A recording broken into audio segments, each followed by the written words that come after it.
then we'll jump into questions. Okay, just starting out, wish I would have done this sooner, but just recognize a couple of guys from our scout team players of the week. The guys that won the awards this week was Jerrion Lofton on offense from Aledo High School, and then Wesley Smith from Midland Legacy on defense, or our scout team players of the week. Guys that we're going to get back this week, Tyler got cleared this morning, so we'll have Tyler Shuck back. J.J. Sparkman is cleared, Miles Price, Cameron Valdez, and Tyler Owens. Monroe Mills will be later on the week if he gets cleared to play. A couple of things just coming out of the last couple games compared to the first 5 games, numbers-wise. So for the year, we've run 151 tempo plays. In the first 5 games, we ran 69. In the last 2, we've run 82.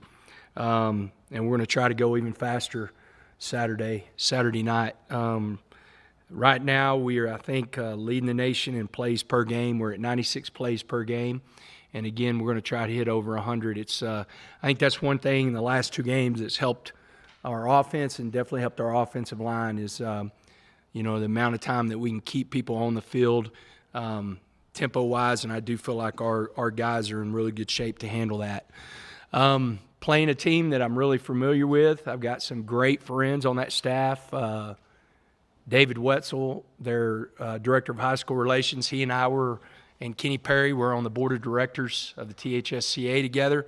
Known him forever. Actually coached his cousin at Cedar Hill.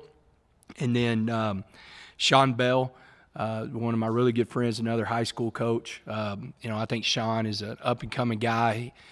He should be a coordinator this next year, and, at some point he'll be a head football coach. He does a great job.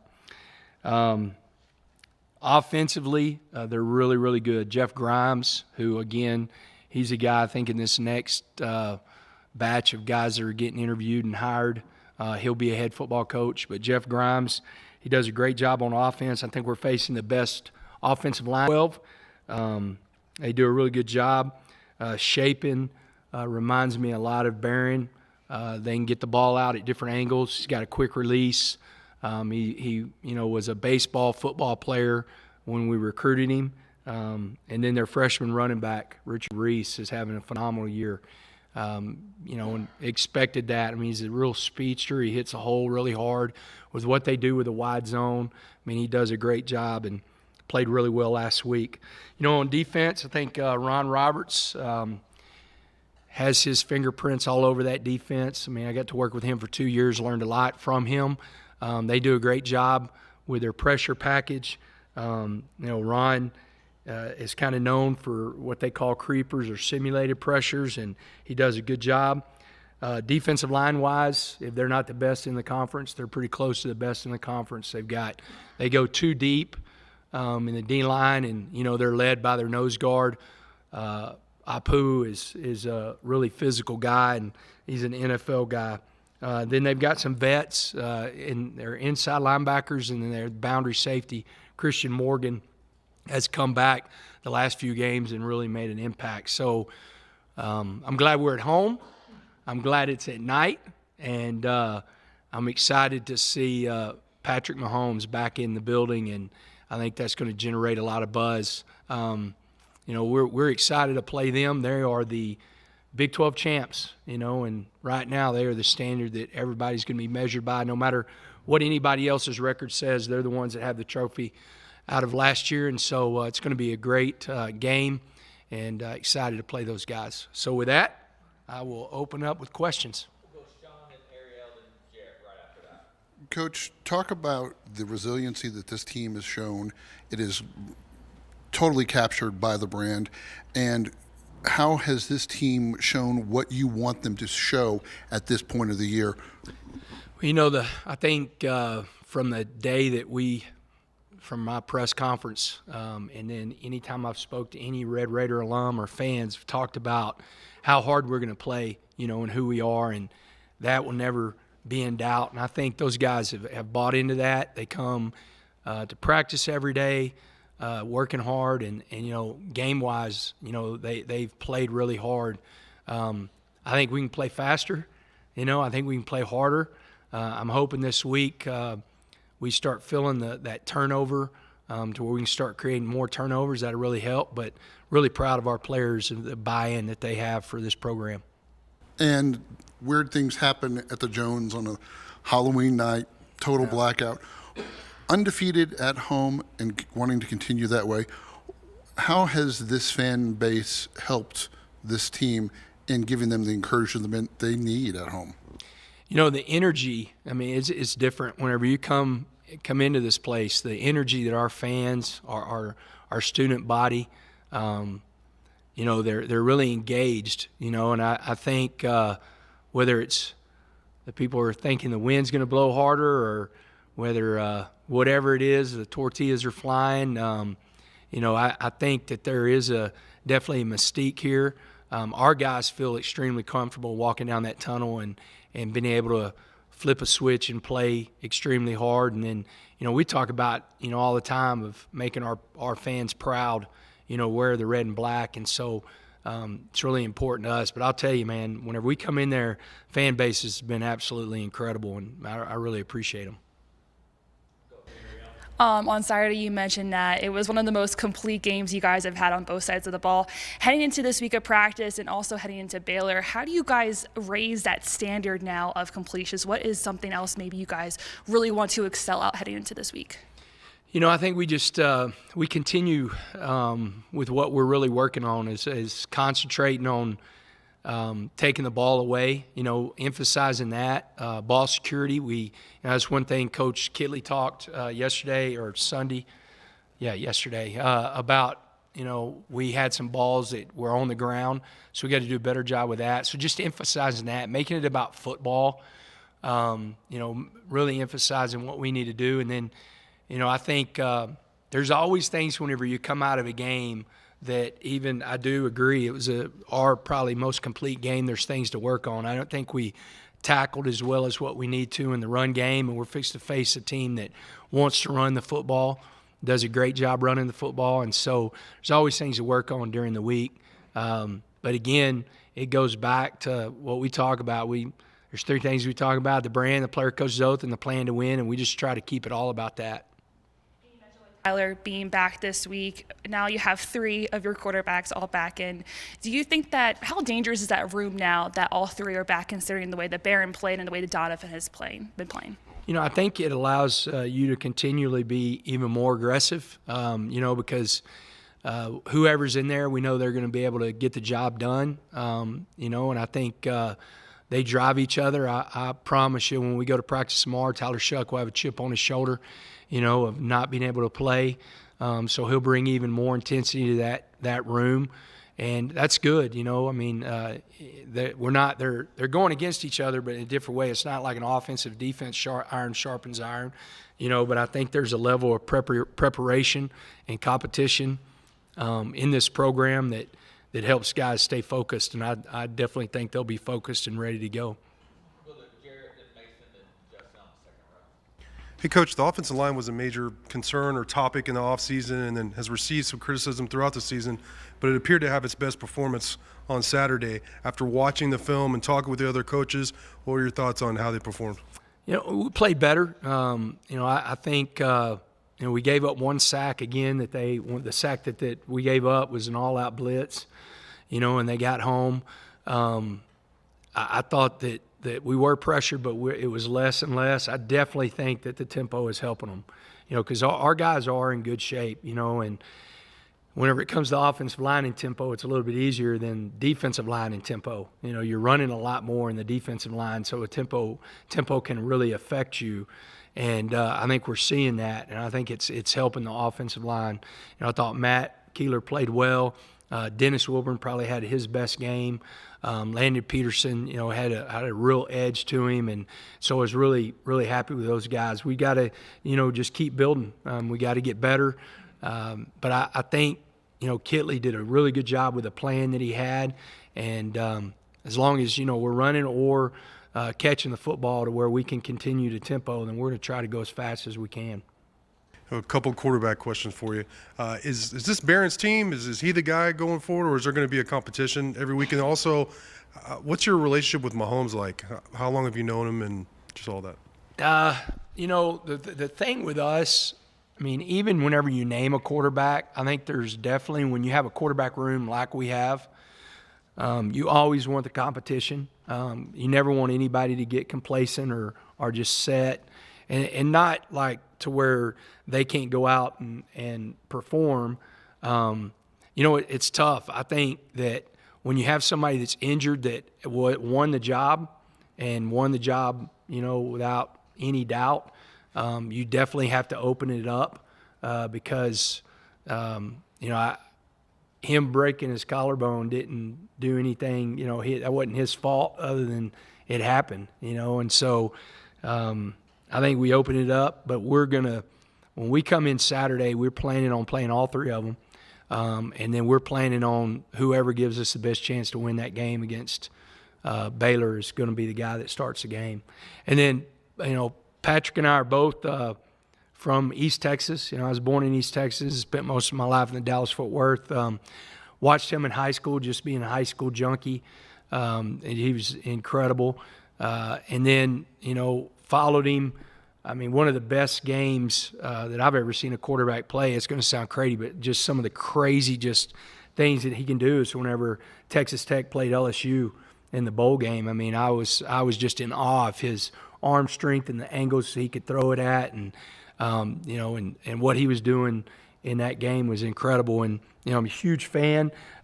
We've talked. It's really good to have him on our side. I mean, he and Kitley are really close, and so they talk. But he's been really good about, hey man, we have this going on social media or anything like that, and he's like, I got you, coach. And so he's really proud to be a Red Raider. I know that. Hey, Coach. A lot of points on coaching are making sure that your players don't get caught up in the storylines and get bigger than the game itself. But when the storylines seem to kind of be all around you and your history with Baylor, is there anyone that you're leaning on this week to make sure that storyline doesn't get too big? The coaches. I told the players on Sunday, and usually I don't introduce the team that we're playing until Tuesday. Of course, they know who they're playing. They walk in the building, they see all the 1-0s everywhere, so they know, Sunday afternoon or Monday morning when those go up, who we're playing, of course. But, I told them, I said, it's not about me, and I'm not the brand. I'm not the player coach's oath. I'm none of that if I make it about me, and it's just not me. I mean, there's probably 10-plus people in this building that were at Baylor that worked there last year, and I told the players, I said, man, you need to call us out if you think it is about, because at the end of the day, it's just like whenever we play Texas and after the game, I said, we went 1-0 in the Big 12. That's what we're trying to do this week. If it's anything else, then we're going to put something that really doesn't mean a whole lot in front of a team win and being 1-0 in the Big 12. And so, I definitely, I'm not going to be any different than what I am. That's the one thing I try to do. I've told y'all that before. It's easy to look at that pump jack out there and say, I mean, that pump jack doesn't care if it's raining or snowing or if it's sun or if we're playing Baylor, if we're playing West Virginia. It's just still going to be the same. That's what I'm going to try to do this week. And I know there's going to be nerves before the game. I'm going to get to see a lot of buddies. And, I was a part of recruiting about 95% of that roster, so I know those guys really well and care a lot about them. But at the end of the day, it's just a football game in the Big 12 that we need to go win. Right there, you've recruited a lot of those guys on Baylor. What's it been like seeing them grow and maybe watching now from afar at Tech? And, these guys that are playing really hard, the old guys, expect, because I know they've got a young secondary, but they got an old team. I mean, that's an old team. You got, with Khalil Keith back at right tackle, you got 4 offensive linemen that, if it wasn't for COVID, they wouldn't be in college, And so you got a middle linebacker that's a fifth-year senior, that's played a lot. And, you got the D-line that's old. I mean, they would be in college, but they're all, maybe besides 2 of them, I guess there's 2 actually, 98, 96 that are, my son's age. They were in that recruiting class, and so that's a really old team that's played a lot of football. So the old guys I expect to play well. It's fun to see some of those young guys step up and have good years. And then Just for me, a kid that I absolutely love and was part of recruiting and is Gavin Holmes. I mean, that kid's been through a lot. He's had multiple knee surgeries, had a Liz Frank whenever he thought he was coming back, and, man, he's having a really good year. I just don't want him to have a good day on Saturday. So, and then he can tear it up after that. But I have a lot of connections with these guys, with my son being on the team and just the way Rule and Aranda believe how you recruit football teams. Coach, kind of circling back on the quarterbacks a little bit. What was your biggest critique of Barron on film, and what does he need to work on into this week? He'll be the first one to tell you we missed 3 wide open touchdowns.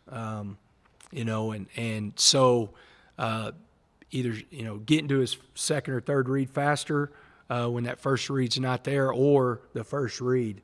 I mean, there were 3 that, and one we didn't score on. I think we ended up kicking a field goal. So I think that's a big thing. I think the biggest thing that he did that progressed that we got to continue to do is throw the ball away when something's not there. Because the big difference on Saturday is we only had 5 negative plays. I mean, against North Carolina State, we were in 2nd and 10 plus 17 times. Against Oklahoma State, we were in 2nd and 10 plus 15 times. So, I thought that was a big part of him keeping us. I mean, even if it's 2nd and 9 or 2nd and 8, keeping us in plays that were not a lot of negative plays, and that's going to be big this week because they're a high-pressure defense, so keeping us, ahead of the change, or even if it's, where we got to go 9 yards versus 10, 12, 13, it's a big difference. So I thought he really did a good job there. And what was your impression of Bryson Donnell in the late fourth quarter there? I've seen Bryson do that to our ones. I mean, we do so on Tuesday we have a trade period to where it's 1s versus 2s, and so he goes with the 2s versus the 1s, and then we have on Wednesday we have 2 or 3 of periods like that, and the great thing with him in doing that and not just taking scout team reps is the game is really slowed down.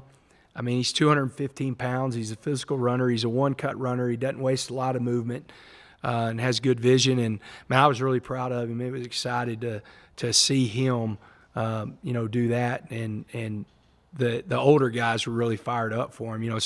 SARS and Taj, they're giving him a hard time yesterday, but all just really excited for him. Coach, so just so we're clear, the quarterback position as of right now is undetermined as to who's going to come out there on Saturday? Yeah, we're planning on playing all 3, and whoever wins the week, that's who's going to come out there. 2 weeks ago, whenever Barron started, we started. If you came out Tuesday, Donovan was in the first huddle, and then Wednesday he was taking less of those reps, and we felt Barron could give us the best.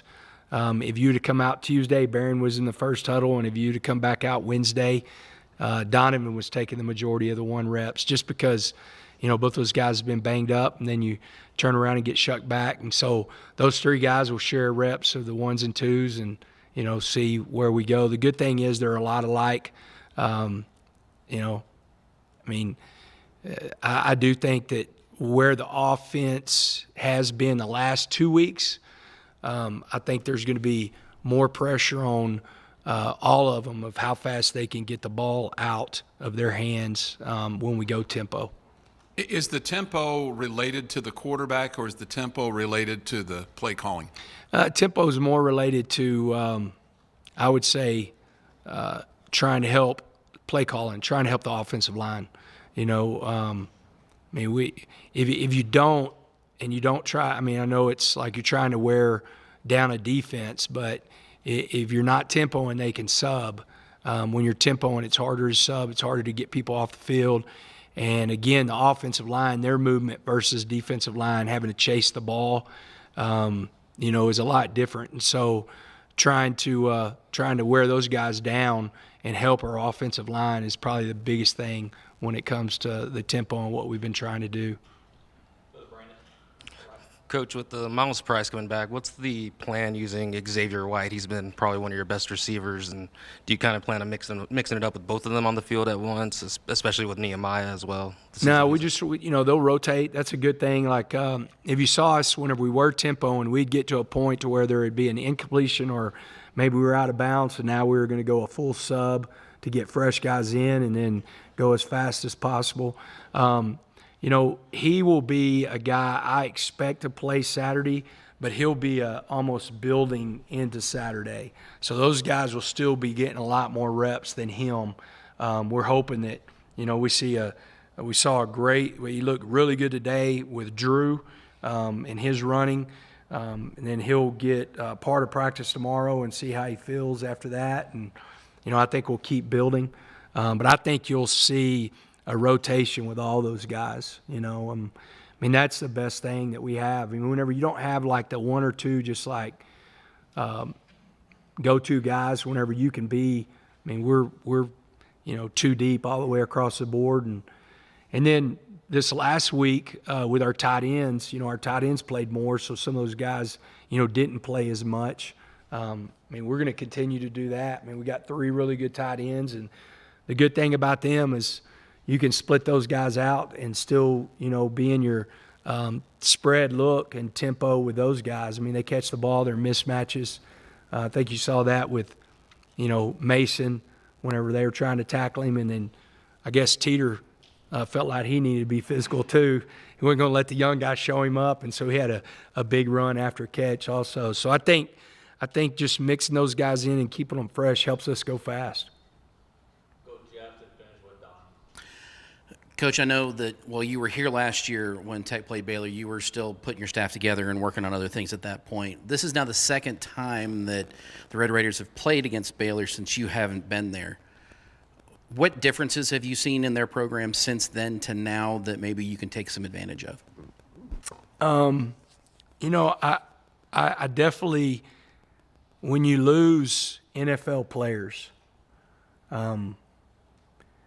like 8, Petrie and Terrell Bernard and J.T. Woods and Kalen Barnes, and you lose a guy like Raleigh, the other corner that, he was a 6-year guy or a 5th-year guy. When you lose those guys, they've got some really talented DBs, but besides Christian Morgan, number 4, that plays boundary safety, they hadn't played as much. And so I thought they played a lot better in the secondary against Kansas than they did against West Virginia. But we've got to try to do a good job of taking advantage of our experience there, and then watching them.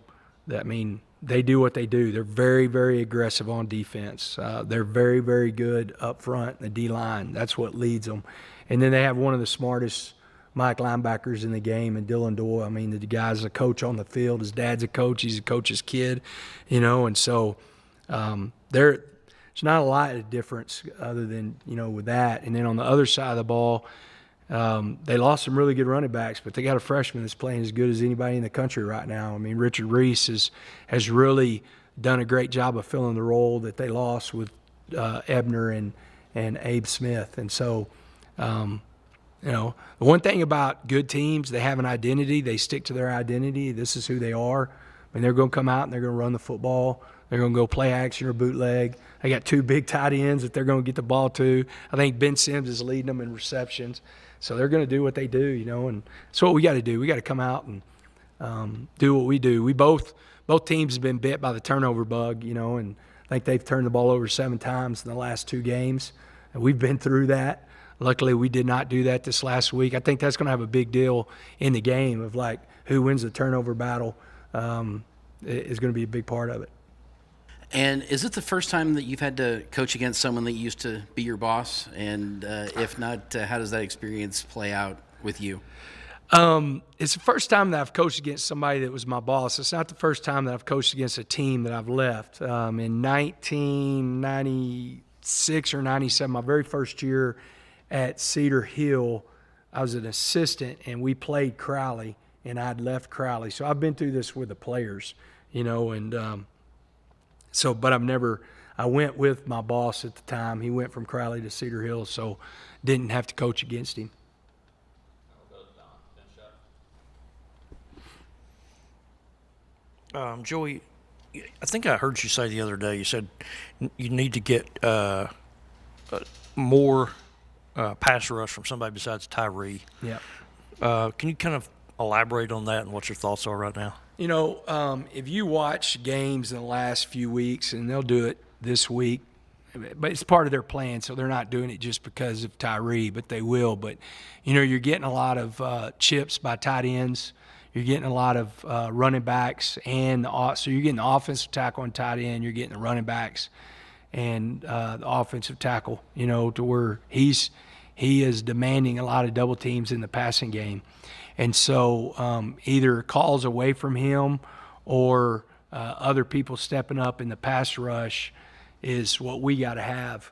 You know, these guys, they don't do a lot of drop back passing, so it's going to be bootleg and some of their play action stuff that we're going to have to do a good job with. So it's going to be a little bit different than what we faced the last couple weeks, but we got to have somebody else get to the quarterback. The one sack that we had the other day, it was kind of a bunch of guys that got there and got to do a better job of pressuring the quarterback. What did you think, or what was the reaction when y'all were watching on film of Taj Brooks hurdling people more than once? You know, I can't run like those dudes, so I don't tell them a lot about how to run other than ball security. I mean, it was funny. It was Coach Perry and then all his running backs yesterday when we were doing our walkthrough, and I said, I guess y'all been hurdling during practice and stiff arming over there in the individual period whenever y'all are done with the quarterbacks. And he was laughing. The one that really, I loved it, you know, and the one that made me laugh was whenever SaRodorick scored, Kenny, I was down there right by him, and Kenny goes, that was all coaching. And I started laughing. And so SaRodorick came off, and he looked at me. I said, hey, Coach Perry said that was all coaching, and he started laughing too. So, you know, but we were giving him a hard time about that's what they've been working on during practice.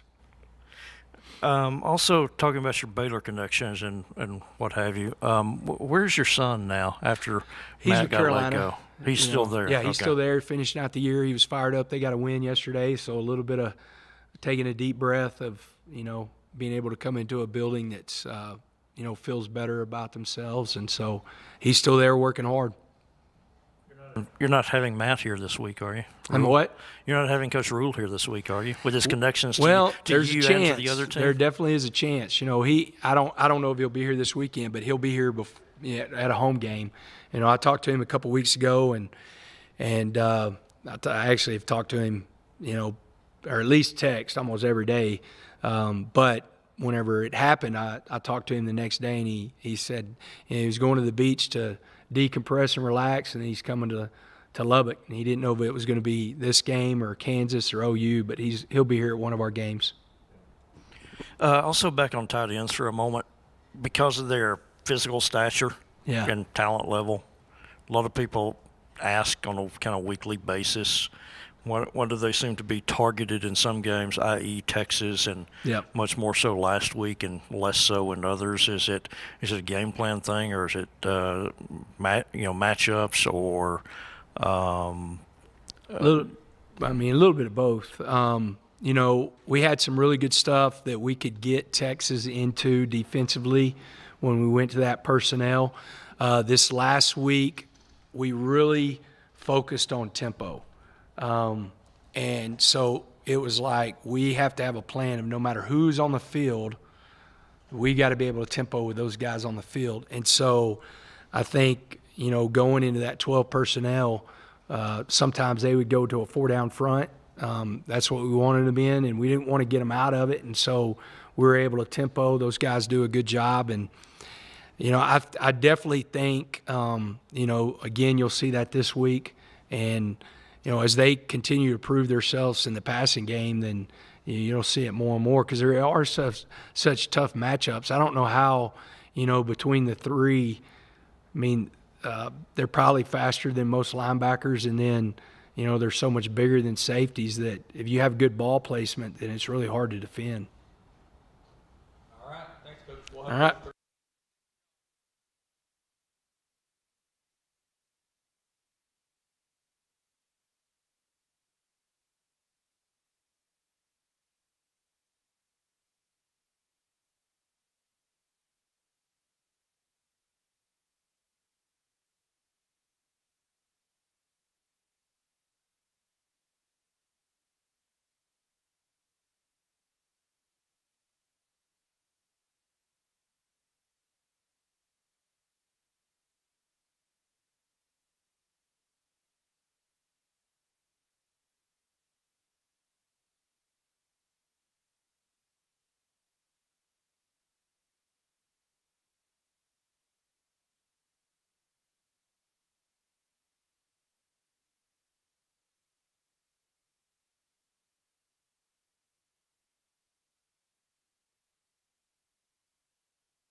Coach, to you, one of the main things that's been consistent for you guys this entire season has been the defensive line.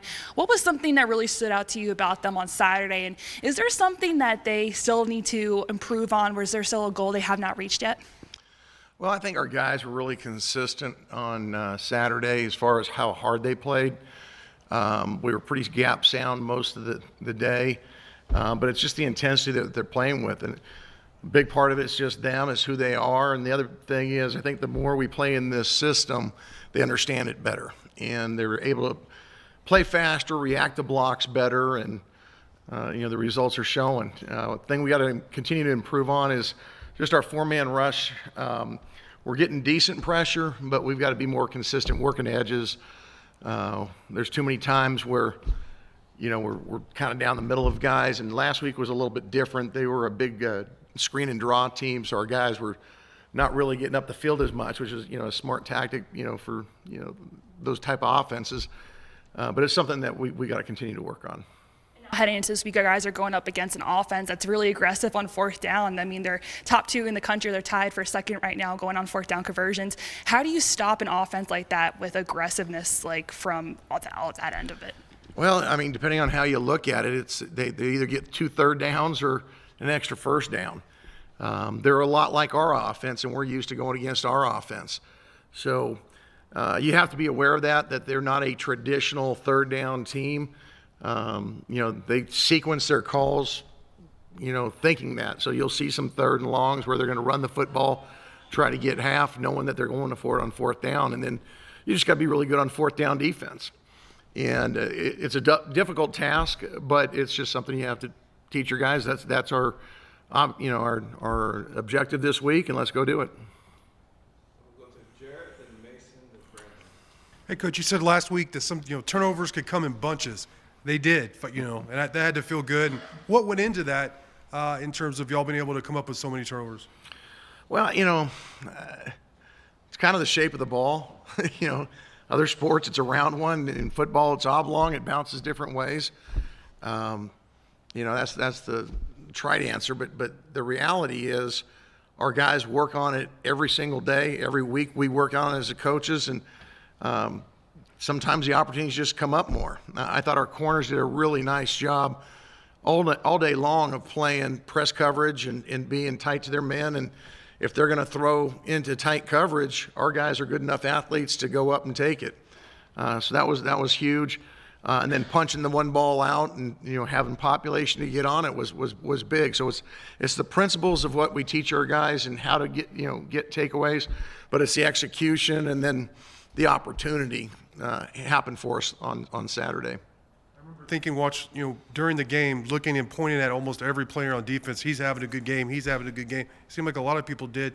So it's hard to single really anyone out. But I feel like Muddy Waters had a huge game. Was all over the field. How did he perform in your eyes? Yeah, he had, I think, 4 tackles for loss. Did a really nice job on their slots.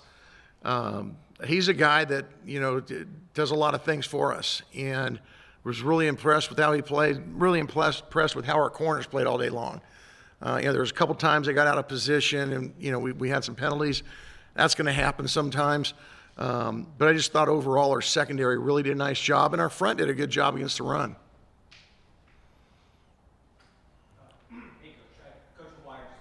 Probably going to be the best offensive line in the entire conference this year. I want to get your evaluation on them too. Well, I'm not going to disagree with him. The veteran group, I think they really run their scheme probably as well as anybody in our league. Coach Grimes does a great job in their outside zone scheme and teaching it and drilling it. He must, because they're really, really consistent in how they do it. And it's a difficult, offense to prepare for. You know what's coming. Everybody that plays them knows it's coming, and they're still able to, rack up yards. So it's something we've got to do a great job of setting edges, being really good and disciplined with our gap assignments, and being really good with our hands. As soon as your eyes start getting in the wrong place and your hands get misplaced, they're going to be on you, because you've got that veteran group up front, and they've got a couple of really quick, shifty backs. That can see the hole, they're patient, and then hit it and can explode through. And then they got a big back that can just move the pile through and makes nice cuts. So it's a difficult task, but it's something that every week in Big 12 there's something that you got to be ready for. Behind that offensive line, Blake Shapen, you guys have played a lot of different types of quarterbacks this year. What maybe makes him a little bit more different from everybody else that you've played? He's an athletic guy, but they don't necessarily use him a ton in the quarterback run game. He can, buy time in the pocket because he is athletic and gain yards with his legs. I think he's a guy that's got a really good feel for the game, plays with really good confidence for a young guy. Sits in the pocket and knows where he wants to go with the ball. And, they've got some guys outside. And the big thing I think they do is they distribute the ball really well. Their tight end has the most catches, but their outside receivers are the next guy. Then they've got a running back who's the next leading receiver, so that the ball is going to get out to all areas of the field and all positions. So, last week, they didn't really throw the tight ends much. So it's something that you've got to prepare for this week, that every one of those guys is an opportunity to, be a receiver. Joey mentioned that Tyler Owens coming back. How does he kind of impact that defense, and do you think he plays better with Reggie, and Reggie plays better with him right by his side? T.O.'s been coming on, since spring, started into fall. He's been getting better.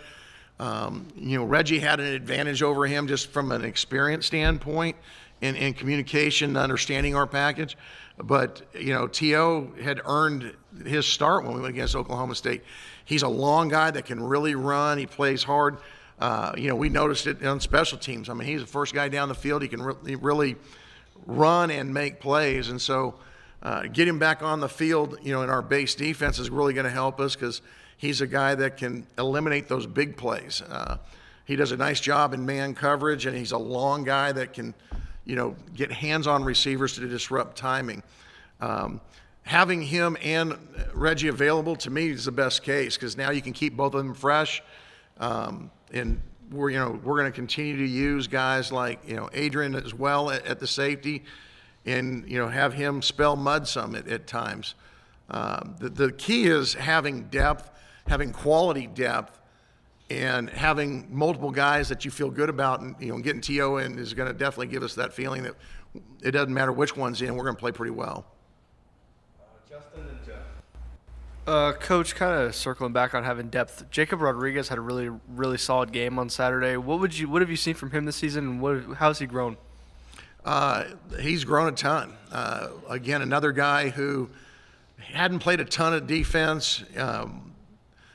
So in the spring, we noticed he had a lot of talent, but it was really raw.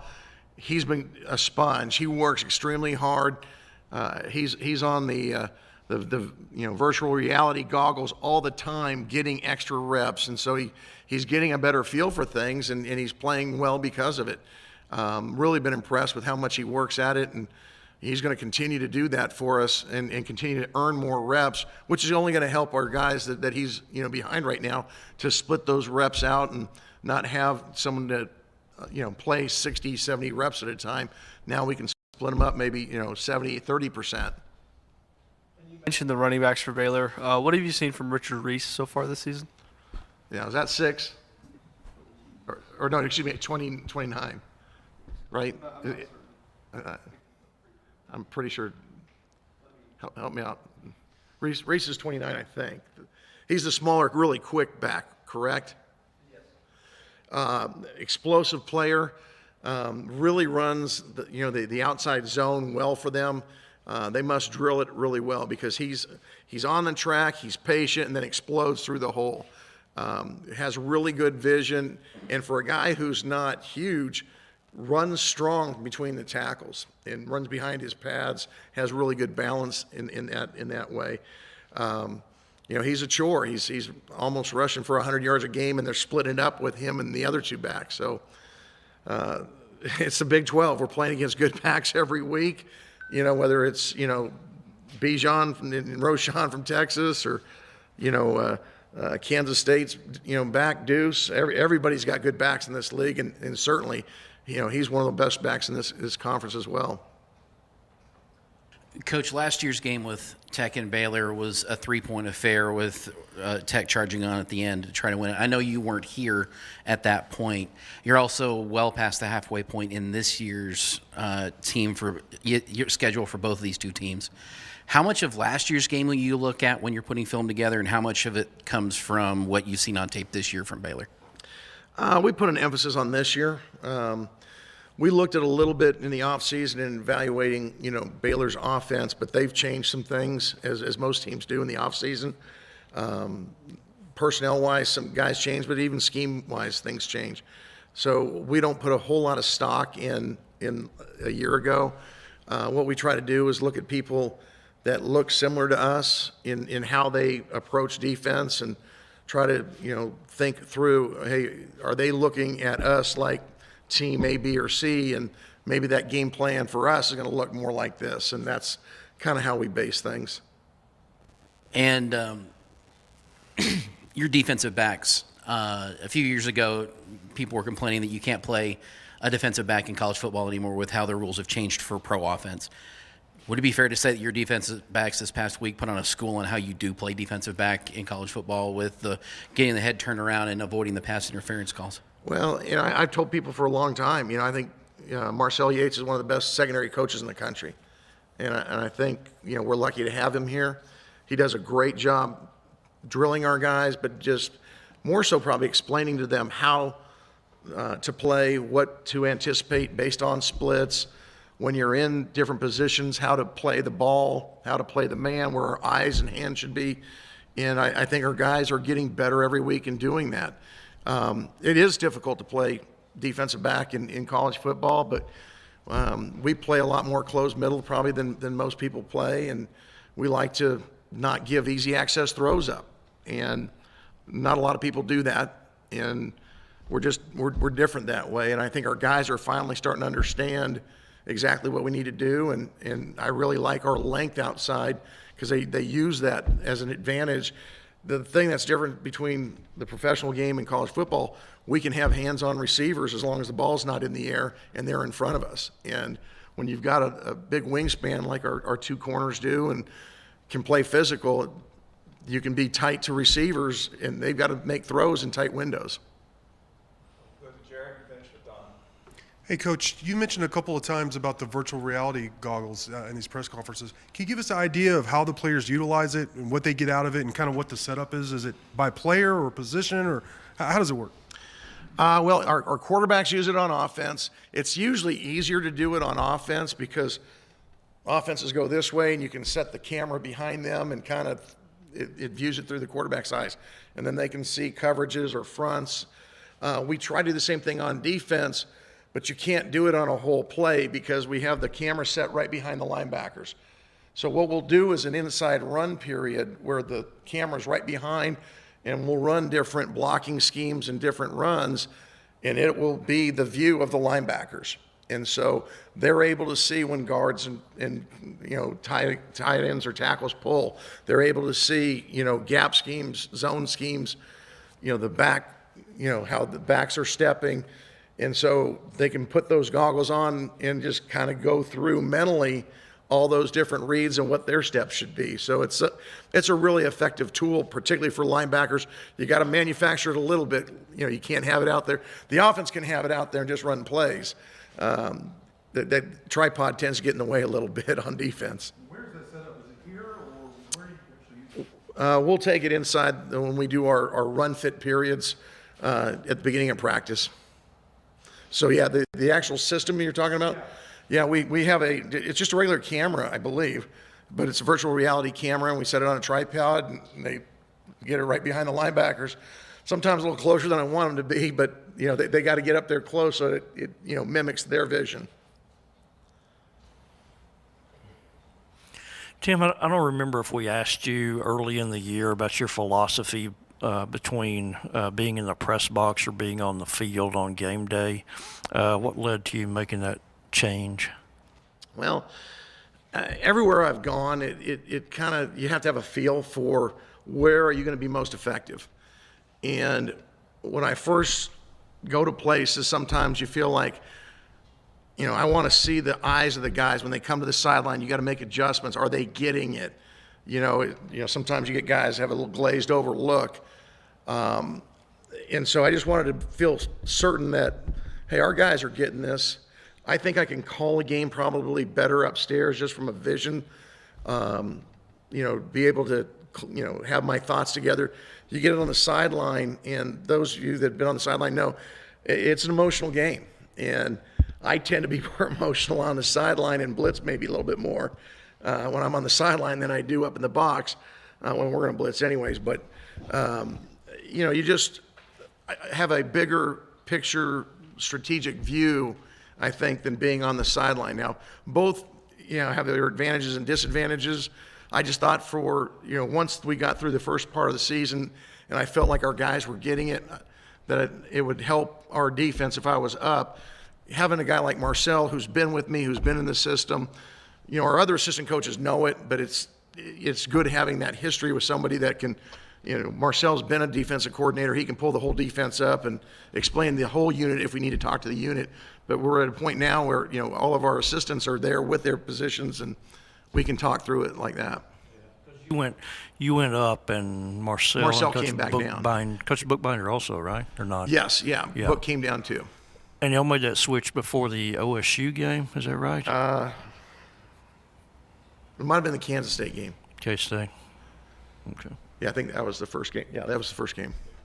It was a while ago now. It's like every week is a little crazy. How does it feel in the last couple of games? It's been good. The last few years I've been in the box. When I was at Cal, I was there with Coach Wilcox. He had been running the system, this very similar system. So he and I being separate, we felt good.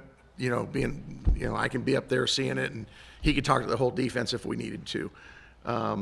When I went to Oregon, Marcel was with me, and then Ken Wilson had been with me at another school. So being separate, it kind of worked, there. Here, I wasn't 100% certain, and then so, Coach has been great. He's like, hey, do what you think is best, and we started that way, and I thought, well, maybe I'll be a little bit more comfortable upstairs, and I think we've gotten in a good rhythm the last few weeks. All right, let's let Coach Struder go. And we'll bring it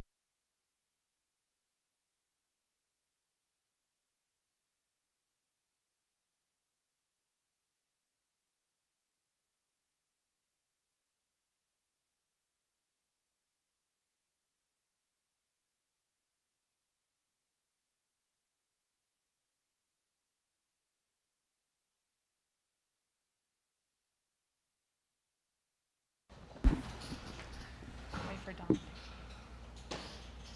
Is he ready? Coach, can you just walk us through that first drive of the game on Saturday? It was very fast. You guys scored within the first 90 seconds. Is that something we're going to be seeing a lot for you guys starting the game like that? I hope so. Yeah. Something we're good at that we've, kind of a staple of the offense that we've had for years and that we've, installed and ran a lot of those things throughout spring, summer, fall camp, all that. And again, I think it benefits us in a lot of ways. We're good at it. Our players like it. It protects the O-line some. Quarterbacks like it, so there's a lot of benefits to it. So we're going to try to use tempo as much as we can to our advantage. But you got to start out fast with explosive plays and some of those things to get those tempo plays called. So we got to keep that going. And one of the main points for y'all's offense is, going for it on fourth down. How does that, with you guys, with how much success you guys have, really set the brand of the new football brand that you guys have on offense? Yeah, it's a lot of fun. I love it because that shows me and our guys on offense that Coach McGuire has faith in us to get those fourth downs. So there's nothing like that, feeling that confidence from your head coach to go for it on fourth down. So I love it. I want the ball all the time. So I like it. Our guys like it. So it's fun, and we've had success at it so far this year. So, again, that's another thing we just got to keep going. Jared and Jeff. Coach, we saw you go under center there a couple times on Saturday. Has that been something you recently implemented, or has that been in the playbook since day one? No, we have multiple plays throughout. Again, at just certain time and place, quarterback sneak and a couple of those plays on the goal line. You'll see some more of that stuff, some red zone stuff at times. We've been under center a few times this year, as you've seen. So just specific play calls at specific times, you'll see some of that. Tweeted something along the lines like, "There's nothing like a night game at the Jones." There been any night games in the past that kind of stuck with you? Yeah, I mean, it's a great memory and a terrible memory, but Oklahoma here, 2016, when Pat did his thing and had 853 yards of offense or whatever, man, it was a lot of fun. We were actually a couple of guys that haven't been here, a couple of our GAs I was talking to them about this morning, and just that game in general. I mean, Oklahoma, you look at them, they had Baker Mayfield, Samaje Perine, Joe Mixon, D.D. Westbrook, Mark Andrews. It was crazy. We had NFL guys on our side too, and again, just a lot of fun. Clearly not fun afterwards when we didn't get the win, but a lot of fun. And yeah, man, there's no place like the Jones rocking on a Saturday night, especially towards Halloween time. So it's going to be fun. Coach, for the first time since Murray State, you've got all three quarterbacks available and healthy this week. Is it kind of like a kid in a candy store getting to open all your presents again that have been coming, but you finally get to use them all? Yeah, it's good just for our football program in general, man, just to get those guys all back. Tyler's a exceptional leader and player, and Donovan's back too, looking healthy again. Y'all saw him come out and look really good at the end of the game, and Barron's getting back to about 100% too. So just great to have all three of those guys back because they're leaders for this football team, and they're all really good football players. You guys have talked in the past about how each one of them has their own skill set. Which one of them runs the tempo the best? Unfortunately for Tyler, he didn't get to see a lot of it. And, for Donovan, we that kind of wasn't in the game plan moving forward at the time for him. And, these last 2 weeks, we felt like that was something we really needed to hit. So, Barron's looked great in it, clearly. I want to say we were 43% Oklahoma State and 49% of our snaps were tempo calls. So, he's handled that well. He's got the most opportunities at it. So I'd say that right now probably he's the one that kind of handles that the best at this point. Last week, about another experienced D-line for Baylor, or West Virginia at that time, now Baylor with another one. What kind of strides did the offensive line take this week, and what do you expect from Matt Keeler? Yeah, I thought our O-line played well. Again, I think I can help them at times with some tempo calls, and we ran a couple plays that we hadn't shown all year that I think really gave them fits in the run game. And I'll be honest, I feel like they were kind of scared to get beat over the top a little bit. So they were giving us really light run boxes, 4-man and 5-man boxes a lot of the time. And so we were just going to try to, again, as always, do what the defense gives you. And so that's why we ran the ball very effectively. We ran it more than we threw it, which, doesn't always happen. But proud of those guys. Matt Keeler, first start for him, came out and did his job and played really well. So proud of him. Proud of all those guys. They're continuing. Again, the more reps they get together, the more chemistry they build, the better we're going to be up front. And how would you classify the Baylor defense scheme-wise? Yeah, they're a little multiple. They clearly, again, talk about the defensive line. It's like every week. It's like, golly, you're looking at 6'7", 250, 6'6", 300, 6'4", 360, 6'5", 265 across the board. So a very experienced defensive line, linebackers as well. The back end's got some new faces. They had some guys leave to the NFL, and another corner that had been there for a long time, played a lot of snaps there. But man, they're really good schematically. Ron Roberts and Coach Aranda, those guys are two of the best in the business when it comes to defensive football. So a lot of respect for them. They like to do their show blitz drop out, so we got to be great communication on who's coming and who's not, and communicating, who we're IDing and some of those things, and again, mixing up the back end and a lot, trying to really confuse the quarterback. So two of the best you're going to play ever when it comes to schematics on defense and play calls. So we're going to have to be ready to go. We'll go to Mason, then Jarek and Pedro. Hey, Coach. Barron's Big 12 newcomer of the week this week. Only 2 starts under his belt. Why do you think he's been able to hit the ground running and have the success that he's already been able to have with these 2 opportunities? Yeah, I think he's just, preparing every day. Even when he wasn't the starter, he was kind of coming in and preparing as he was and just trying to get better every day in every facet of the game. I thought you saw this week him improve in some areas that he struggled with a little bit at Oklahoma State. He took a few sacks against Oklahoma State that this week he didn't take. Threw the ball out of bounds, which is, people don't realize how huge of a play that is, but it's a big play. And, as always, there's going to be stuff to clean up. Missed a few first reads that probably would have gone for big gains, if not touchdowns, that we got to make sure we're firing the ball there. But he's just prepared well, and the guys are rallied around him, and our guys are playing well around him too. So that's part of the game is having all 11 guys clicking at once and taking care of your teammates. Relationship with Patrick is well established. Was there a particular moment where you kind of realized how special of a player he could be? Yeah, man. 2014 Baylor, last game of the year. I can tell you the play call, but I'm not going to dive into that because it's kind of long. But he threw a deep post to Bradley Marquez, 50-something yard bomb to Bradley Marquez, and I was like, this dude's unbelievable. And we'd always seen him in practice make the freaky throws and all that, but. Again, when the lights came on and he got to play those last few games in 2014, he rallied us against a great Baylor team, and we were already out of bowl contention. We were trying to just get our 5th win of the season at that point, and he came out and showed out and kind of showed the world who he was about to become over the next few years. Hey, Coach, going back to the 4th downs, how does that, knowing that you have that opportunity to go for it on 4th down, how does that change things for you as a play caller, and how early do you know that you're going to go for it on 4th down? Is it right on 4th down, or how's the communication kind of work there? No, so I know on first downs, they give me they call it the magic number, and they say, hey, the magic number's 3. If the magic number's 3, then I know I basically have 3 downs to get to 4th and 3. So huge asset for a play caller. I love it. So you may not see our 3rd down percentage may not be as high when you look at the end of the season, because I try to sequence play calls to make sure I just put ourselves in the best situation possible to get us to a manageable 4th down. We can go for it, because at the end of the day, if we can get to 4th down and go for it,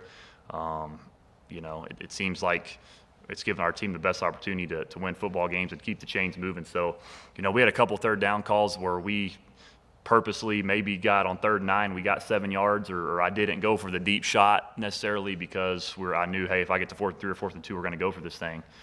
And we felt like we had a great tempo package on some 4th and shorts, and it just worked out well for us. So huge for me to be able to have that, again, the confidence from Coach McGuire and be able to know that on 1st down, so I can really sequence my play calls to put the team in the best situation to be successful. Barron has a really quick release. Oh, yeah. One of the quickest release. How does that help the offense, and does that change your play calling as well? Do you call plays designed with his quick release in mind? Yeah, it helps for sure. Anytime that, the whole point of tempo is to try to snap the ball before the defense is aligned. And so, I think you saw a couple times they didn't line up on our receivers out there, and we threw the quick now screen out there, and we get 7 or 8 yards a pop. And so, especially on plays like that, being able to get that ball out quickly is huge. That's something we drill every single Tuesday here with all the quarterbacks. And so that's something that I really believe in a lot, is that at quarterback you can separate yourself by how fast you can get the ball out of your hands. And so Barron's phenomenal. And so, yeah, it definitely helps. The tempo stuff is great for him, especially when we're spitting that ball out there quickly. Go ahead, Chuck. Coach, could you kind of just go back to the beginning of your relationship with Patrick, because you guys kind of came through this program together, and how much both of you have evolved? Yeah, he's evolved more than me, I'd say, for sure. No, it was awesome. I remember him coming in, young freshman in the summer of 2014, and just watching his highlights and stuff, just him balling out there, running around, making plays, very raw. ability, and I think he scored like 29 points a game in basketball or something, and then was throwing 100-mile-an-hour fastballs in baseball. It's like, this dude's unbelievable.